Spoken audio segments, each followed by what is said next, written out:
नमस्कार।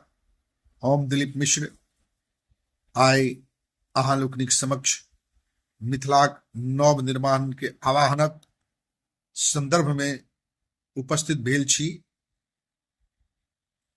हमर प्रिय मैथिल और मैथिलानी मिथिला के पवित्र धरती पर जन्म लेनिहार हर ओ व्यक्ति के हम प्रणाम करै छी जिनकर भीतर अखनहु आशा के एकटा दीपक जरैत अछि। हम ओहि भूमिक वासी छी जतय विद्याक देवी सरस्वती के वास मानल जाइत अछि, जतऽ जनक जना ज्ञानी राजा भेलाह, जतऽ सँ ज्ञान, संस्कृति आ मर्यादा के गंगा पूरा भारत वर्ष में बहैत रहल। मुदा आइ जखन हम चारू कात देखैत छी तऽ एकटा प्रश्न हृदय में हिलोड़ मारैत रहैत अछि कि ई वह मिथिला अछि जकर सपना हमर पूर्वज सब देखने छलाह।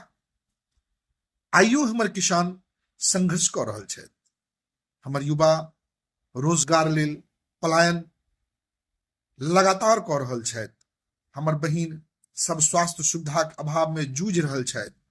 आइ हमर शिक्षा व्यवस्था कतेको ठाम पर खाली नाम मात्र बनि कऽ रहि गेल अछि। मुदा संगी सब, हमर मैथिली सब, इतिहास गवाह रहल अछि, जखन जखन मैथिल ठानि लेलक तखन तखन असंभव के संभव कऽ देलक।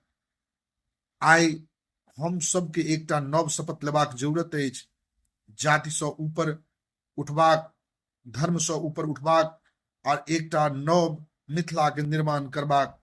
याद राखू, गरीबी के कोनो जाति नहीं होइत अछि, बीमारी के कोनो धर्म नहीं होइत अछि और अशिक्षा कोनो एक वर्गक समस्या नहीं भऽ सकैत अछि। ई हमर सभक साझा संघर्ष अछि। जँ एकटा ब्राह्मणक बेटा पढ़ि लिख कऽ आगू बढ़तै तो ओ पूरा समाज के उठेतै। जँ एकटा दलितक बच्चा डॉक्टर बनतै तो ओ पूरा मिथिला स्वास्थ्य व्यवस्था के अक्षुण्ण राखि सकैत अछि। जँ एकटा वैश्य उद्यमी बनतै तो ओ पूरा राज्य के, पूरा मिथिला के अर्थव्यवस्था के गति दे सकैत अछि।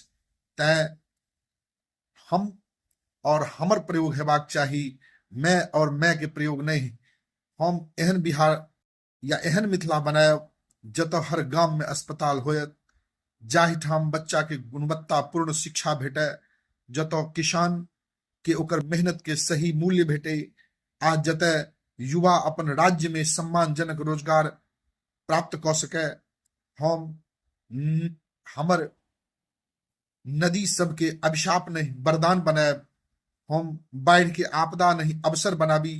हम तकनीक, कृत्रिम बुद्धिमत्ता आ नवाचार के अपनाबी, ताकि मिथिला के भारत के ज्ञान केंद्र बनायल जाय। आ हम अहाँ सब सँ कहै छी, जँ हम सब एकजुट भए जायब तो ओ दिन दूर नहीं जखन दुनिया कहत जँ विकास देखबाक अछि तो बिहार देखू, मिथिला देखू। जँ संस्कृति और आधुनिकता के संगम देखबाक अछि तो मिथिला देखू।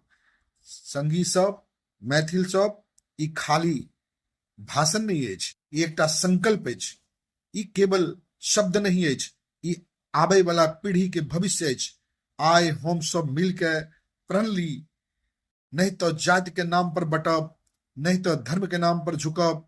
हमर एकैटा पहचान रहत, हम मैथिल छी आ हम अपन मिथिला के महान बनायब। जय मिथिला, जय मैथिली, जय भारत।